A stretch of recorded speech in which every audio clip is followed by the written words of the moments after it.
Basi leo tutaomba na yale maombi tutaendelea, ambao tunashughulikia kubadilisha majira na wakati. Kubadilisha majira na wakati. Na pia nikasema kwamba kila mtu ana wakati wake wa kubarikiwa, kila mtu ana wakati wake wa kufanikiwa. Kila mtu ameumbiwa kufanikiwa, na upo kabisa wakati. Lakini ukikaa vibaya, wakati wako unafungwa. Wakati unafungwa. Kwa lazima na wewe hapo ulipo uwe tayari katika kupambana kufungua wakati wako, uyafungue majira ya kwako. Bwana asifiwe sana. Kwa naomba siku ya leo tutaenda kuomba kuhusu kifungo cha msaada. Mungu akikupa wakati wa kubarikiwa, ambacho anafanya shetani anafunga msaada. Mungu akikupa wakati wa wewe kuinuka, anakuletea watu. Hawa watu ndio wanakusaidia unaweza kuinuka. Wakati wangu wa kuwa kiongozi labda wa Tanzania, huo wakati ukifika, Mungu analetea watu wa kunisaidia kuwa kiongozi. Wakati wangu wa kufanya biashara labda umefika, ni mwaka huu, Mungu ataniletea watu. Hao watu watanisaidia nifanye nini? Biashara. Kwa hiyo ili Mungu akusaidie wewe, anakunulia nini? Watu kwenye wakati. Sasa hao watu huwa wanafungwa. Kwa mfano sasa hivi hapa nimekuwa nikiongea sana tangu mwaka 2022 mpaka juzi hapa kuhusu Watanzania. Ni wakati ambao Mungu anataka saidie hili taifa.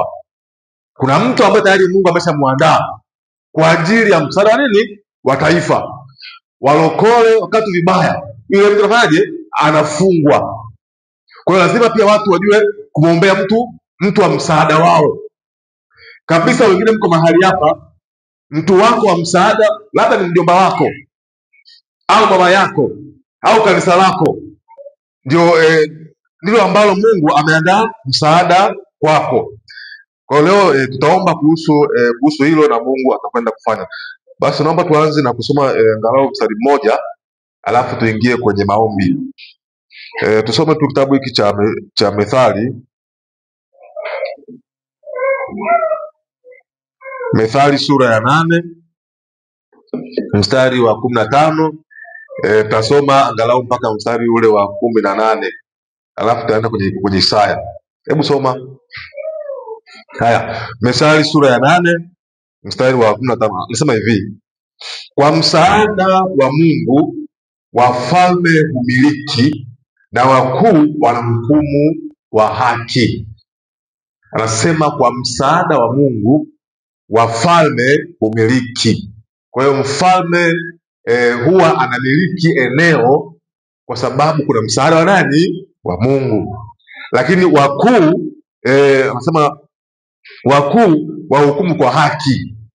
Watu wanaohukumu, ili wahukumu kwa haki, pia lazima wawe na nini? Na msaada kabisa. Unaweza katika nchi mkawa mna mahakama nzuri kabisa, kama hakuna msaada wa Mungu, hukumu inaweza kaja ikawa ndivyo sivyo kabisa. Mnaweza mkawa mna viongozi wazuri katika nchi, katika ukoo, kwenye kanisa, kama hakuna msaada wa Mungu juu yao, lazima watu watakuwa na maisha yaliyo mabaya. Kwa hiyo kwa msaada wa Mungu anamsaidia mtu kumiliki. Mstari wa 16 anasema kwa msaada wangu wakuu utawala, na waungwana namo, waamuzi wote wa dunia. Anasema nawapenda wale wanipendao, na wale wanitafutao kwa bidii wataniona. Utajiri na heshima ziko kwangu, naam, utajiri udumuo na haki pia. Bwana asifiwe sana. Huu mstari nimesoma tu ili niweze kuelewa kwamba kwenye kila kumiliki, kwenye kila kufanikiwa, nyuma kuna msaada. Hakuna mtu ambaye anaweza hapa kufanikiwa kwa nguvu zake mwenyewe. Wewe hapo ulipo unahitaji mtu akusaidie upige hatua fulani. Kila mtu amekaa mahali hapa Arusha, kwenye video, kwenye audio, bila msaada kuna mahali ufiki. Mimi nakwambia. Pia ukiona ndoa yako imekaa vizuri, ujue kuna naye kusaidia hiyo ndoa ikae vizuri. Ukiona mpaka leo hii una miaka 20 ya ndoa, 30 ya ndoa, au hata 10, kuna mtu anakusaidia ukae sawasawa. Sometime ni rafiki wa mke wako, wakikaa wakiongeaongea tu, anaambia usitoke, usiache ndoa yako, anakusaidia. Ni mtu huyo anasaidia.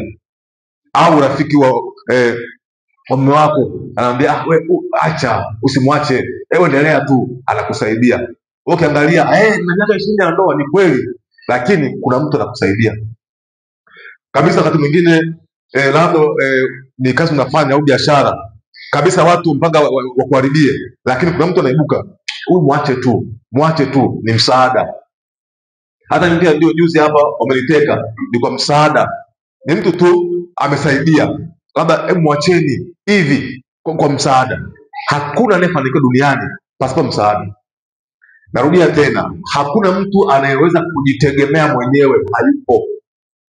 Mataifa wanawadanganyeni, jitegemee. Maisha ni kujitegemea. Hakuna anayeweza kujitegemea mwenyewe, hakuna. Unahitaji msaada wa Mungu. Mungu akuletea watu wakusaidie. Bwana asifiwe sana. Hebu tuongee tu ukweli, hata pia kwenye masuala ya chakula. Leo hii unakwenda pale dukani, unanunua chakula, unakula, si ndio? Kuna mtu kule Singida ameenda kulima vitunguu, ameenda kulima mchele, akalima, amekusaidia wewe, leo hii unakula. Leo hii kabisa, labda unaonyesha ni gari, kuna mtu amekaa chini akapiga akili, akaplani, akaunda gari, akakuuzia, leo unaendesha kwa msaada wa mtu. Mtu asiwadanganye. Hata pia viongozi wa nchi hawa ni kwa msaada, ni mtu anawasaidia kuwa viongozi. Na ndio maana katika nchi kibibilia lazima kuwa na nani? Na nabii, profeti, ndio ambaye anasaidia viongozi wa aina yote ile. Hata pia hapa kanisani, pasipokuwa na roho ya unabii, kanisa haliwezi kukua na watu hawawezi kufunguliwa. Kwa sababu gani? Msaada wa Mungu upo kwa mtu. Ndio maana wewe umekaa hapa, lazima kwenye maisha umjue mtu wako wa msaada, lazima ujue. Mtu usiishi kienyeji tu, unaishi hapa, lazima uwe na mtu wako wa kukusaidia, umjue kwa Mungu amenipa mtu huyu hapa wa kunisaidia. Kwenye ndoa yangu unajua na mtu fulani huyu atanisaidia. Yaani tayari una uhakika, yaani una kimbilio. Mungu katika mwili duniani hayupo, si ndio? Lakini ameweka watu wake, mabalozi, ndio sisi. Yesu katika mwili hayupo, alikufa, akafufuka, akapaa mbinguni, akaacha Roho Mtakatifu. Huyu Roho anakaa ndani ya watu. Kwa hiyo ukiwa na shida, kuna mtu ambaye tayari ana Roho wa Mungu wa kukusaidia. Sasa umjue sasa huyo mtu ni upi? Umjue huyo mtu ni upi? Ibilisi pia na watu wake wako hapa duniani. Yaani tu mnisikize na mnielewe. Maanguko ya mtu yoyote yule, kuna mtu anahusika. Kuna mtu anahusika. Mimi wameniteka, kuna mtu anahusika, akachora mpango kabisa, akatoa mpaka na ramani. Jamani, nyinyi hapa ndio mnajua kwamba kanisa liko hapa. Kanisa hili lina mazingira ambayo halijulikani kabisa. Hamna kibao, hamna sijui, yaani hakuna. Ni nyinyi tu mnajua hapa. Na nimezuia kwamba sitaki watu wa mikoani, ni majirani tu hapa. Ndio waje wapi? Ibadani nimezuia mpaka uchaguzi uishe. Wamejuaje? Kuna mtu amewasaidia kwamba kanisa liko sehemu fulani, mida fulani huwa anakuwa pale kanisani, amechora ramani. Hata wewe pia ukiona kuna mambo hayaendi, kuna mtu amekuchorea ramani. Mambo haiendi, vitu haviendi, kuna mtu. Kwa lazima ujue kabisa una mtu wako wa kukusaidia, lakini pia yuko pia na adui, umjue ni nani. Bwana asifiwe sana. Ndio maana kwenye kutafsiri sauti ya Mungu katika mwili, tafuta vya mwilini. Kwa mfano kabisa, mtu anaweza akawa usiku, Mungu anamwambia kwa lugha ya rohoni kabisa, anaota usiku, mbwa wanamng'ata, hivyo wanamng'ata au wanamfukuza. Mungu anamwambiaje? Maana okay. Tafsiri ya Mungu Biblia anasema hivi: jihadharini na mbwa mwitu, watu wanaowajia wamevaa ngozi ya kondoo, lakini ndani yao nani? Ni mbwa mwitu, manabii wa uongo. Kwa hiyo Mungu akaambia hivi, mwanangu, sikiliza, una watu una waongo wengi, au mtu pale hapo ni muongo, anakudanganya. Mungu anakusaidia kwamba shetani amekupa mtu akupoteze, achana naye. Mfano hata wiki iliyopita kuna maono Bwana akanionyesha, nikaona wale wa Mungu, watu wa Mungu wanapaa, yaani wanakimbia alafu wanapaa, lakini kuna ambao hao wanakwenda kwa miguu, wanawavuta, yaani wanawashusha. Unaona Okay, hebu niongee vizuri hapa na niwasaidie wale ambao pia mnataka ndoto, huwa mnapaa alafu mnavutwa chini. Ukiota unapaa hewani, tafsiri ya anga anasema mbingu ni za nani? Za Mungu. Kwa hiyo Mungu ni roho, anakaa wapi? Mbinguni. Kwa hiyo ukiona unapaa, maana yake ni kwamba hivi, hapo ulipo una uwezo wa kutembea wapi? Rohoni. Hali yako ya ibada iko vizuri, yaani una nguvu za rohoni, lakini huyo anayekushusha, maana yake kuna watu ambao wanapambana kiroho sio vizuri.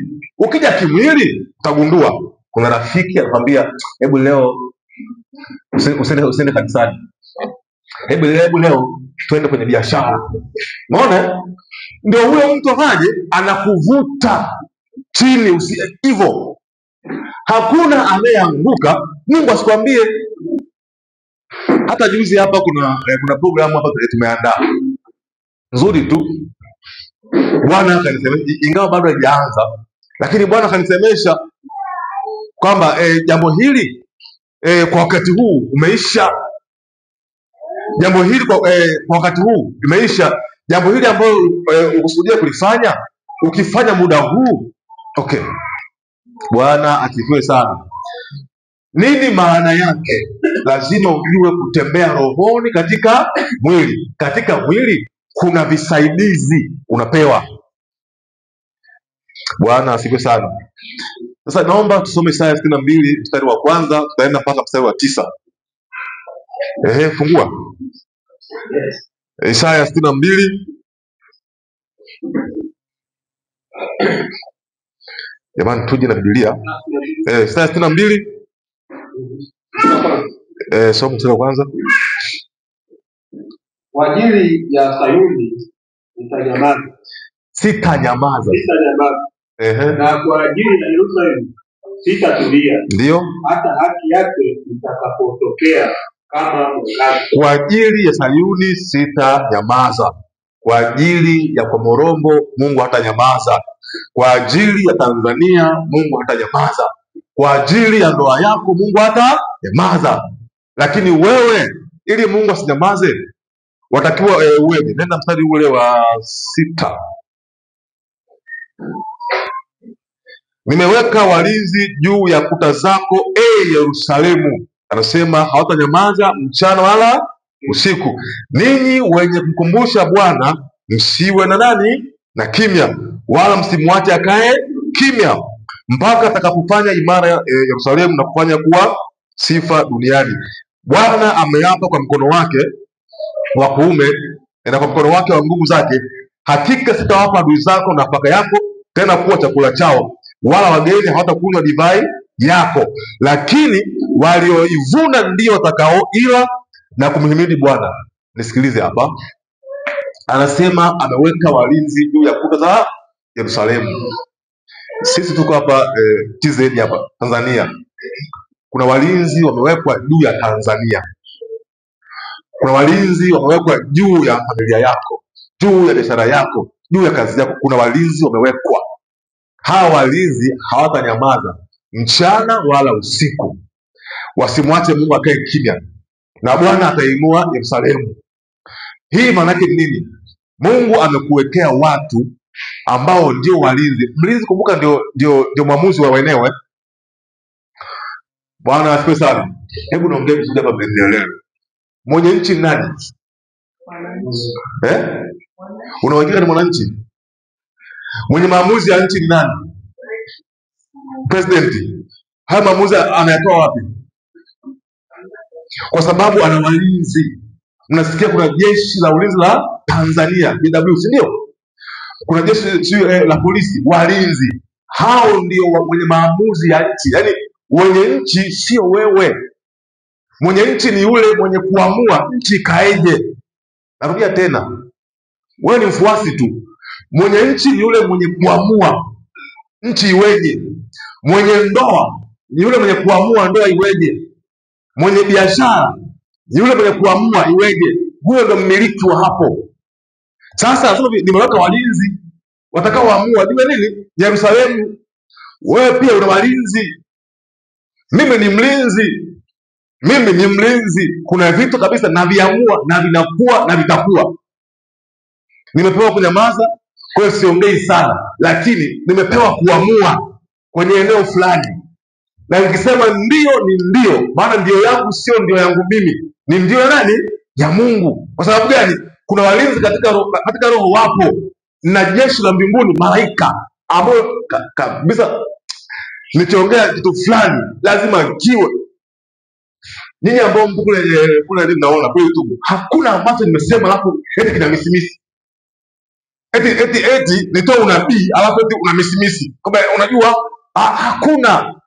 Au eti natoa unabii alafu na utetea. Unajua mazingira yake, unajua mimi nanyoosha hivi kwamba mambo ni hivi. Kwa sababu gani? Najua katika ulimwengu wa roho jambo hili tayari na walinzi wake. Na uhakika rohoni nina visaidizi, yaani nina wasaidizi, nina msaada wa rohoni. Kuna vitu mimi sifeli, yaani sifeli hata iweje, sifeli. Kwa sababu gani? Nina walinzi nyuma yangu, nina jeshi nyuma yangu. Kuna vitu nikwambia hutafeli, ujue hutafeli. Kwa sababu gani? Ninayekuambia najua baada ya hapo naenda kuwajibika kwa ajili yako. Ndio maana mimi sitafuti umati wa watu, kwa sababu najua ile ni kazi. Bwana asifiwe sana. Bwana asifiwe sana. Una walinzi wana gani wewe? Hivi sasa hivi mfano sasa hivi hapa mheshimiwa akaamua hivi watu wote mlale saa 7. Mtapinga? Hebu kapinge uone. Ndio utaelewa kama wewe ni mwananchi au utaelewa. Nasikia vizuri Sasa hivi hapa aseme mheshimiwa tena tu mkuu wa mkoa, sio tu president, mkuu wa mkoa aseme hivi, kuanzia leo Arusha watu wote saa 8 ndani wote. Mimi nchi ya kwangu, ndani utaingia tu. Usipoingia umekwenda na maji, wewe umeenda. Nani mwenye nchi hapa? Wewe? Hapana. Ndio maana huwa nawaambia Wakristo, sisi hatujapewa vya mwilini, sawa? Tuna vya rohoni, na vya rohoni ndio vikubwa. Kule ndio kuna maamuzi. Acha mtu akutishie mwilini, wewe njoo huku rohoni. Mimi nawaambia Watanzania washukuru hata Mungu ananitumia kwa ajili yao. Nawaambia hata uongozi washukuru hata Mungu ananitumia kwa ajili yao. Nawafunulia hivi wazi, nawafunulia majanga, nawafunulia hila, kwamba jamani, angalia kuna hiki kinakuja, epukeni hapa. Kwa nini? Nchi ina macho. Nani? Mtu yuko wapi? Arusha, mtu mdogo sana, Stephen Jacob, mdogo sana, hana cheo chochote hana hata ubalozi, yani kama mtu kadogo sana, lakini katika rohoni nimepewa macho ya kuona kila kitu. Hamna kitu Tanzania inafanyika mimi nisijue. Hakuna. Naona hakuna. Vingine hatusemi kwa sababu ya usalama wetu wenyewe, maana pia tuna watoto, tunalea watoto tuna familia vingine hatusemi, maana wengine uelewa wao sio mzuri. Sio tuongea kitu kumsaidia mtu mwenzako anatafsiri vinginevyo. Hakuna kitu, yaani nisikilize, sio tu Tanzania, hata hapa mtaani hapa hakuna kitu hapo kinaendelea hapa mimi sijui. Hamna. Wachawi wote wa ile eneo hapa na wajua wote hapa wote na wafahamu. Hamna mimi simjui hapa. Na wajua wote. Walio wema na wajua wote. Lakini mengine unaonyeshwa si ili uambie haya Morombo, haya sikia mchawi huyo hapa. Unaonyeshwa ili ujihami wewe watu wako. Hivi unaelewa lakini nachoongea hapa? Hakuna kitu kibaya duniani kama Mkristo kuwa kipofu rohoni. Kibaya sana. Yaani hamna kitu mbaya sana. Eti mimi ni mtumishi wa Mungu, alafu rohoni huoni kitu. Wewe mweupe. Huoni kitu. Mkristo gani sawa? Yaani sikiliza, nisikie. Kuna nabii, alafu kuna mwenye roho ya nini? Ya unabii. Roho ya unabii anachukua kila mtu kipawa, maana kile kipawa kila mtu anatakiwa awe nacho. Ziko 9 zile. Kila mtu lazima awe na karama hiyo, uweze kuona. Yaani kabisa Mkristo anatakiwa hivi, akiangalia nchi hivi kashaona. Akiangalia uko wake hivi kashaona. Akiangalia mtu wake anajua huyu baada ya miaka miwili ananikimbia huyu. Au huyu baada ya yaani ushaona. Kuna mtu kabisa anaachwa na mume wake au mke wake hajui. Yaani kashtuka tu hivi. Ni Mkristo lakini hajui hata mambo ya ndoa yake yakoje. Hajui hata mume wake yukoje, hajui. Mtu wa rohoni unataka ujue. Mume ametoka ameenda mtaani, kuna nyumbani unajua tu kwamba huyu hajaenda kazini, huyu hapa hajaenda kazini huyu. Ushaelewa kabisa. Kweli hapa siko mwenyewe, hapa tuko watatu. Ushajua. Kweli huyu mtu kweli kazi anafanya, anapata, lakini hizi hela haziendi kwa mama yake. Kuna mchepuko unakula, yaani unajua kila kitu. Mkristo anatakiwa awe hivyo. Mimi kuna watu kabisa wanipigia simu, mtumishi, hebu niangalie mimi nikoje. Naambia sikiliza, mimi nakuombea wewe uone mwenyewe. Nakuombea kwa sababu unajua wakati mwingine hizi kazi sometimes pia ni lawama. Unaweza mtu kabisa ukamfunua kwamba ni hivi, wewe uko hivi, ikawa mbaya. Mimi kabisa wewe unaambia Mungu, Bwana funulie mwenyewe, alafu mimi nitamwambia. Analala usiku, anapata ndoto, ananihadithia. Ambia umeona sasa, ngomba ni hii hapa, hii ni hapa, hii chagua uende au baki. Bwana asifiwe sana. Haleluya. Mlinzi lazima awe na nini?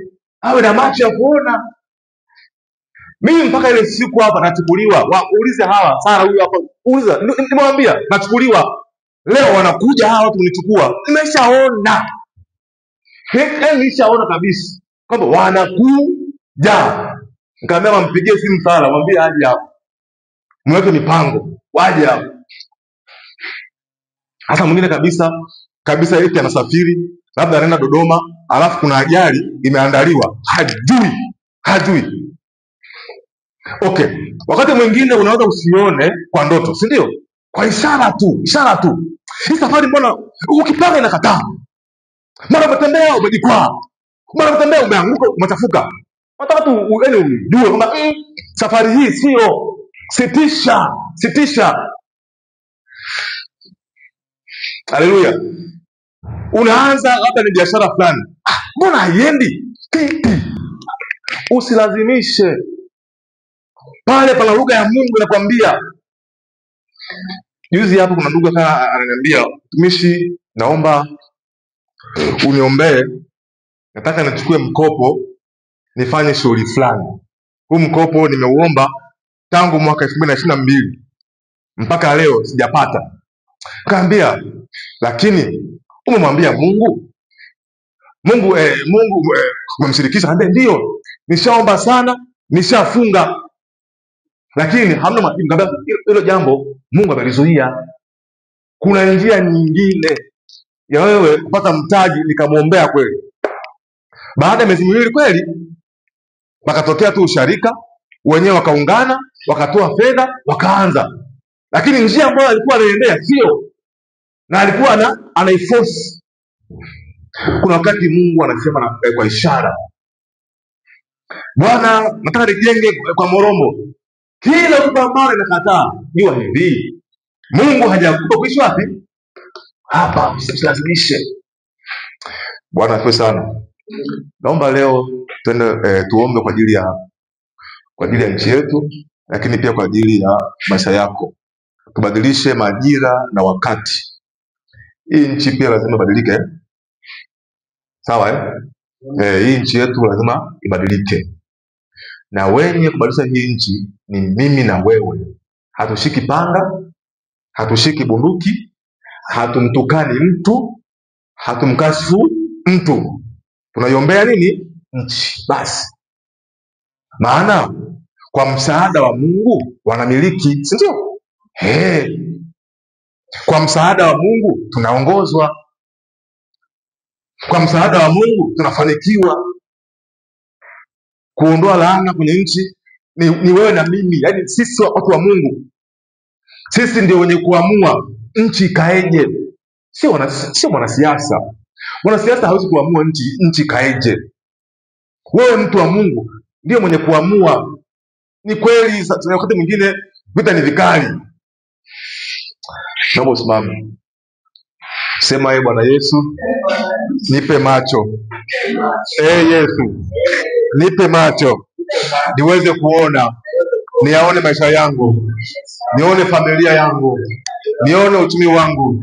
Sema Yesu, nipe macho ya rohoni na macho ya mwilini, nikaweze kuona na kufanya maamuzi. Fungua macho yangu ya rohoni yakafunguke kwa jina la Yesu. Hebu omba sasa, kila mmoja ombe macho yako ya rohoni yafunguke, uanze kuona. Ondoa upofu. Bwana akuondolee upofu. Bwana akupe kuona. Hebu omba tu hapo ulipo, kila mmoja kwenye video kule kwenye YouTube, kwenye audio. Bwana akupe kuona, ukaanze kuona, ukaone. Omba. Bwana nipe kuona zaidi ya hivi ninavyoona. Nipe kuona zaidi, nikaone uchumi wangu, nikaone maisha yangu, nikaone kazi yako, nikaone utukufu wako, nikaone mapenzi yako. Bwana nipe kuona. Nipe macho Bwana Yesu. Nipe macho Bwana. Kanisa lako la Tanzania, nipe macho. Katika jina la Yesu Kristo mwana wa Mungu aliye hai, ninaamuru ufunguke. Katika jina la Yesu Kristo mwana wa Mungu aliye hai. Bwana akupe macho sasa. Katika jina la Yesu Kristo. Sema Bwana Yesu, naomba unipe nguvu ya kuwa mlinzi wa maisha yangu, ya kuwa mlinzi wa familia yangu. Sema roho ya ulinzi juu ya maisha yangu, shuka sasa ndani yangu kwa jina la Yesu. Maisha yangu yakalindwe, familia yangu ikalindwe, uchumi wangu ukalindwe. Roho ya ulinzi ingia ndani yangu. Hebu omba ita roho ya ulinzi. Bwana akulinde. Bwana alinde kanisa lake. Bwana alinde watumishi wake. Bwana akulinde. Ita roho ya ulinzi. Maanda rabasika katika jina la Yesu Kristo. Kazi yako ilindwe. Uchumi wako ulindwe. Fedha zako zilindwe. Rapa rabasika katika jina la Yesu Kristo. Bwana wa Mungu aliye hai. Bwana akupe ulinzi. Katika jina la Yesu Kristo. Bwana wa Mungu aliye hai. Hakuna mauti, hakuna magonjwa, hakuna hasara. Rapa rabasika katika jina la Yesu Kristo. Hebu endelea kuomba. Ombea mwenza wako, ombea watoto, ombea kanisa, ombea nchi yako. Rama narabasika katika jina la Yesu Kristo. Sema Bwana Yesu, inaomba roho wako, roho ajengaye, ajenge maisha yangu, ajenge uchumi wangu, ajenge afya yangu. Roho ajengaye, ingia ndani yangu, ukanitengeneze, ukanijenge, nikajengeke katika uchumi, katika familia, katika nchi yangu, ndani ya kanisa, tukajengeke kwa jina la Yesu. Hebu omba sasa ujengeke. Omba roho ya ujenzi. Bwana ajenge maisha yako.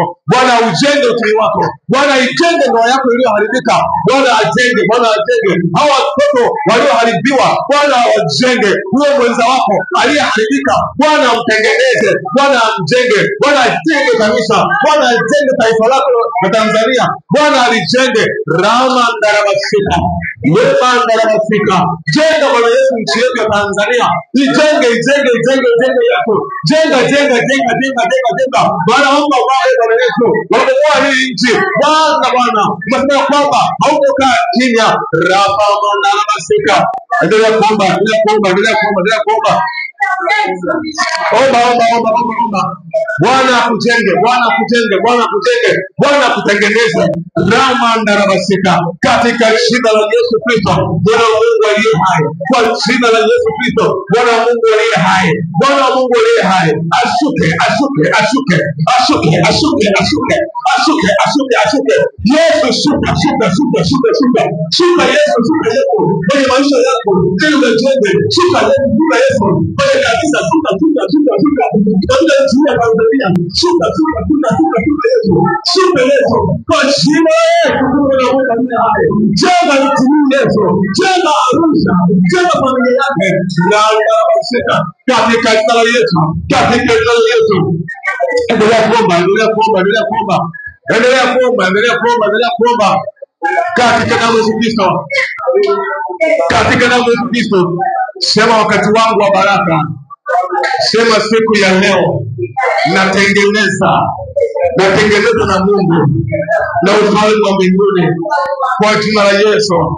Sema watu wa wakati wangu, siku ya leo ninawafungulia vifungo ambavyo vimewafunga wakafunguke kwa jina la Yesu, na ukomboa wakati wangu kwa jina la Yesu.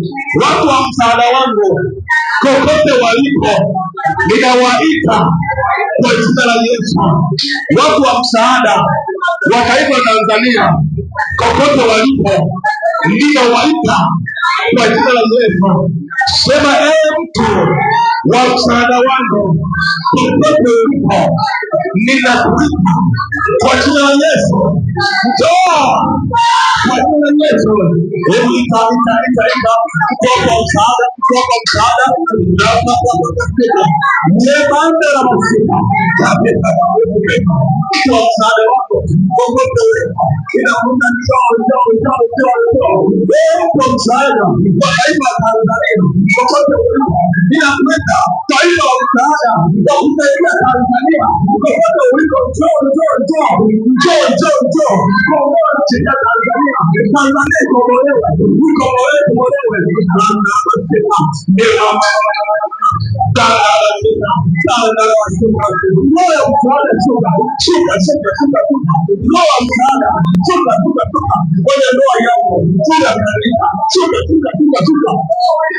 Endelea kuomba. Ita msaada.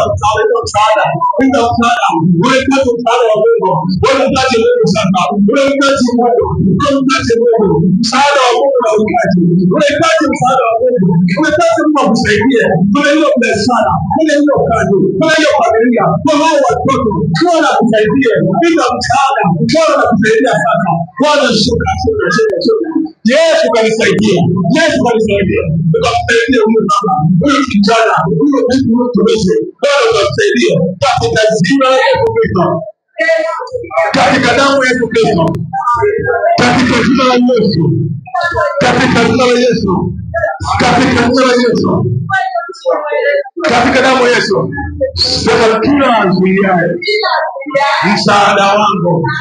Sema kila azuiaye anayezuia Tanzania isifikia hatima yake.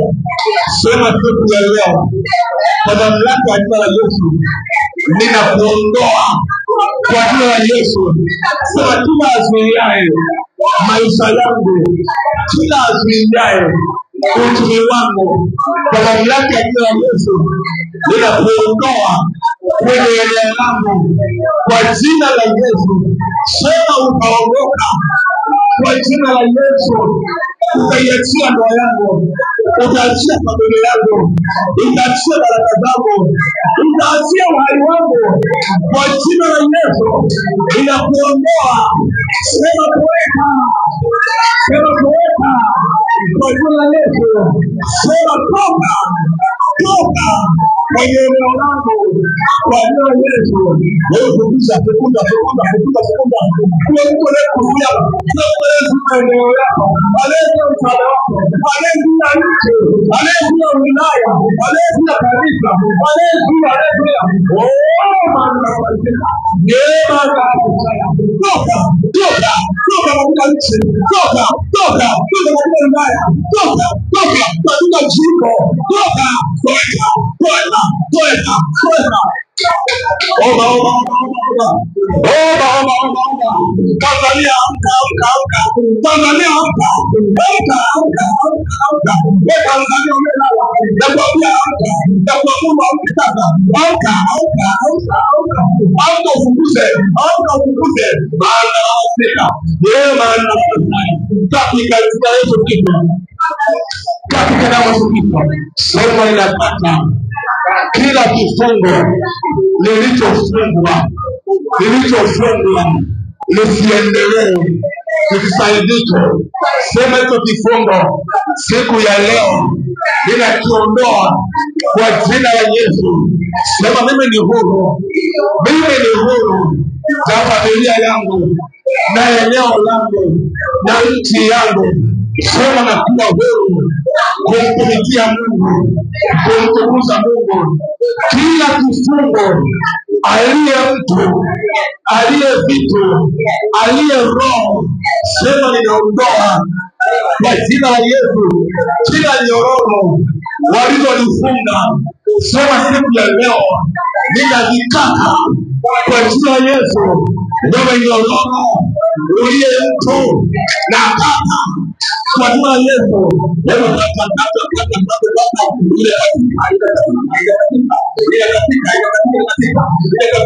Hiyo kama kufunga inakatika hiyo nyororo waliokufunga leo sasa ndani ya mwezi wa sita, mwezi wa saba inakatika kwa jina la Yesu Kristo. Hiyo nyororo ya uchawi ya ushirikina inakatika kwa jina la Yesu Kristo. Kwenda kama ya mzimu, kwenda kwa jina la Yesu Kristo. Wala kubalia hai kata. Endelea kuomba. Bwana akate nyororo katika jina la Yesu Kristo. Sema mwezi wa sita na mwezi wa saba, kila matatizo na kila dhiki katika nchi yangu, sema na amuru sasa ni mwisho. Sema kila kuelewa kwenye kazi yangu, kwenye mtaa wangu, kwenye ukoo wangu, juu ya Afrika, juu ya Tanzania, mwezi wa sita na mwezi wa saba, sema kwa mamlaka kama Yesu, ninakiita mwisho. Sema nahitimisha umasikini wangu, nahitimisha mateso yangu, ninahitimisha magonjwa yangu, nahitimisha mahangaiko yangu kwa jina la Yesu. Sema ni mwisho kwa jina la Yesu.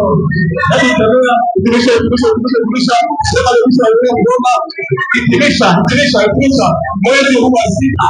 Nasema ni mwisho wa mateso yangu katika uchumi. Mwezi huu wa sita ni mwisho wa mateso ya Tanzania. Mwezi wa saba ni mwisho.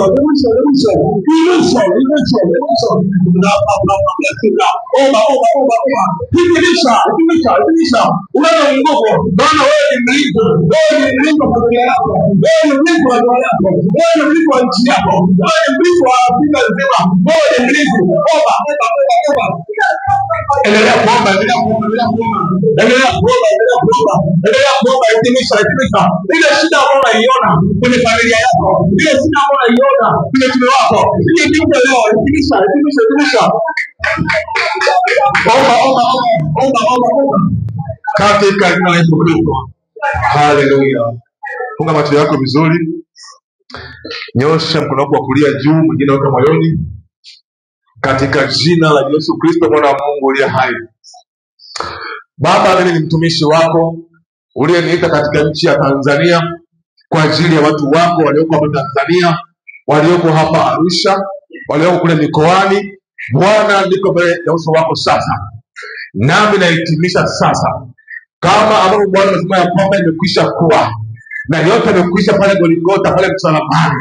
Nami siku ya leo katika mwezi huu wa 6 mambo yaanze kuisha, mambo yafike hatamu katika jina la Yesu Kristo. Nahitimisha magonjwa yote kwako kwa damu ya Yesu Kristo.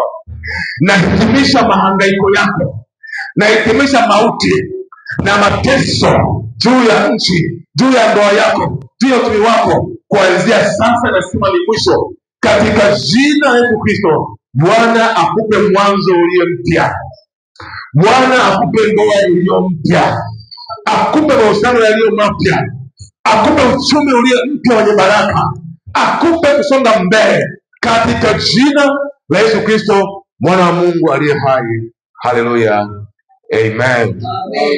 Basi naomba ushike sadaka yako vizuri hapo ulipo, alafu nitaomba. Kama ni zaka basi kwenye bahasha, alafu nitaomba na Bwana atakwenda kufungue kule kwenye mtandao kule YouTube. Kuna namba hapo chini inapita, inaishia na 104, lakini pia kuna account ya benki hapo ya Equity. Pia unaweza ukaachilia sadaka yako, ikiwa ni zaka unaweza ukaachilia hapo na Bwana atakwenda kukugusa. Funga macho yako alafu niombe sasa. Haleluya. Bwana Yesu, naomba kwa ajili ya watu wa video, kwa ajili ya watu wa audio, kwa ajili ya watu wa YouTube na watu wote walioko hapa Arusha, na kila mmoja ambaye ameshika mkononi mwake sadaka yake, hata yule ambaye siku ya leo hujaliwa kuwa na hazina. Bwana, wewe unaichunguza mioyo na wewe unaangalia moyo. Nami naomba kwa ajili ya watu wako sasa, Bwana ukasikie kilio chao, Bwana ukayapokee machozi yao, Bwana ukapokee kilio chetu, Bwana ukapokee mateso yetu, maana hatuna mwingine isipokuwa ni wewe Bwana. Bwana Yesu, tuko mbele za uso wako kwa hazina zetu za mioyo yetu. Bwana ukazipokee sasa. Bwana pokea leo, pokea Bwana masumbuko yetu, pokea Bwana taabu zetu. Yesu ukatuokoe kama ambavyo Bwana uliwaokoa wana wa Israeli na mkono wa Farao. Bwana ukatuokoe sasa, muokoe huyu mama, huyu kijana kwenye kazi yake, kwenye uchumi wake, kwenye ndoa yake. Bwana ukamuokoe katika jina la Yesu Kristo, mwana wa Mungu aliye hai. Nami siku ya leo nakutamkia kuinuka na kutamkia baraka. Bwana akupe maendeleo, akupe kusonga mbele katika jina la Yesu Kristo, mwana wa Mungu aliye hai. Haleluya, amen. Bwana asifiwe. Bwana asifiwe sana. Mungu ametupa wafuasi wengi sana katika nchi yetu ya Tanzania wanaofuatilia huduma ya Kristo. Ametupa waamini wengi sana ambao wako mikoani, wengine wako kule Uingereza, wengine wako kule Marekani. Bwana ametuongezea wigo wa watu wengi sana. Ndio maana ninapoongea hapa, ndio kuongea na watu wa hapa na watu wa kule. Tuna watu wengi sana ambao tuko nao. Haleluya. Pia kuna baadhi ya mambo mengine huwa yanafanyika kwa sababu pia kuna watu wa Mungu ambao Bwana ametupa kwa nao na Bwana amewagusa sana. Haleluya. Kwa hiyo nikusihi wewe ambaye ni Tanzania, ulioko hapa Tanzania na kule nchi zingine, Kenya, Uganda, kule South Africa, Botswana, Uingereza, uzidi kuiombea nchi yetu. Nchi yetu inahitaji nguvu za Mungu. Haleluya. Uzidi kuomba. Tuna maombi hapa kila siku. Wale watu wa kule mikoani ni saa 7 usiku ndio huwa naweka haya maombi. Kwa hiyo shiriki vizuri na Bwana atakwenda kuinua na Bwana atakusaidia. Lakini pia ikiwa una mahitaji yako na nimekuombea na Bwana amekufungua, basi kuna namba ambayo iko mwishoni, utaniandikia tu hapo message vizuri, alafu nitaona unishuhudie kile ambacho Bwana anatendea. Wako wengine wengi ambao Mungu amewafungua, wameniandikia message. Kwa na wewe ambaye unaniangalia, kuna mahali kabisa umeona maombi haya tangu tumeanza tarehe 1 ile mpaka sasa hivi, umeona Bwana anakufungua, basi unaandikia message hapo na nitaona, alafu nitakwambia nini cha kufanya. Haleluya. Lakini pia hata hapa Arusha ndivyo hivyo. Ukiona kuna mahali tayari Mungu anakupa hatua, basi njoo uniambie, njoo useme. Haleluya. Jambo la mwisho ninaomba nizungumze kwa kutoa ushauri kwa watu wa Mungu walioko hapa Tanzania, especially watumishi wa Mungu, maaskofu, wachungaji ambao na makanisa. Jambo ambalo limetokea, inafaa tujifunze. Mambo haya hayakuanza sasa hivi, yalianzia ulimwenguni kule. Kipindi kile cha nini? Cha corona. Kanisa bado linawindwa. Kwa sababu Ibilisi anajua kabisa kwamba kuna nguvu ya Mungu ndani ya kanisa. Kwa hiyo wewe hapo ulipo kwa nchi yako, pia ombea kanisa lako.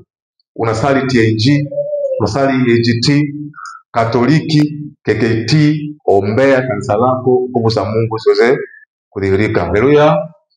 Haya, basi funga macho yako niweze kuahirisha mpaka siku ya kesho Jumapili saa 4 kamili.